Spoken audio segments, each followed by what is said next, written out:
ప్రధాని నరేంద్ర మోదీకి వస్తున్న ఆదరణ చూసి తట్టుకోలేక కాంగ్రెస్ పార్టీ నాయకులు బోర్వలేకపోతున్నారని ఎమ్మెల్యే ధనపాల్ సూర్యనారాయణ గుప్తా మండిపడ్డారు.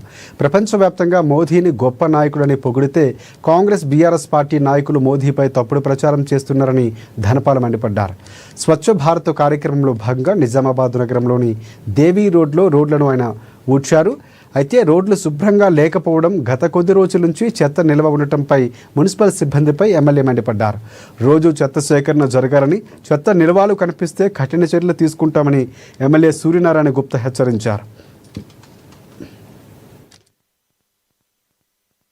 ప్రధానమంత్రి నరేంద్ర మోడీ గారి 75వ సంవత్సరం జన్మదిన సందర్భంగా సేవా పక్వాడాలో భాగంగా ఏదైతే 17 సెప్టెంబర్ నుండి 2 అక్టోబర్ వరకు సేవా కార్యక్రమంలో భాగంగా ఈ రోజు భారతీయ జనతా పార్టీ నాయకులు, కార్యకర్తలు వారందరితోటి కలిసి ఓబీసీ మోర్చా అన్ని వారి ఆధ్వర్యంలో ఈ రోజు స్వచ్ఛ భారత్ కార్యక్రమం నిర్వహించడం జరిగింది. ఈ స్వచ్ఛ భారత్ ప్రజలందరికీ నేను ఒక మెసేజ్ ఇస్తా ఉన్నా. దయచేసి మీ ఇంటి ప్రాంతంలో, మీ ఇంటి పరిసర ప్రాంతంలో శుభ్రంగా ఉంచుకోండి. ఎందుకంటే మిగతా మెయిన్ రోడ్లు కానీ, గల్లీ రోడ్లు కానీ అది మున్సిపల్ వాళ్ళ బాధ్యత.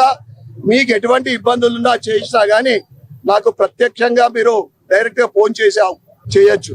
నరేంద్ర మోడీ గారి ఏదైతే సేవా పక్వాడాలో మేము సేవ చేస్తా ఉంటే ఒక అనుభూతి, ఒక ఆనందం. ఎందుకంటే అటువంటి మహానుభావుడి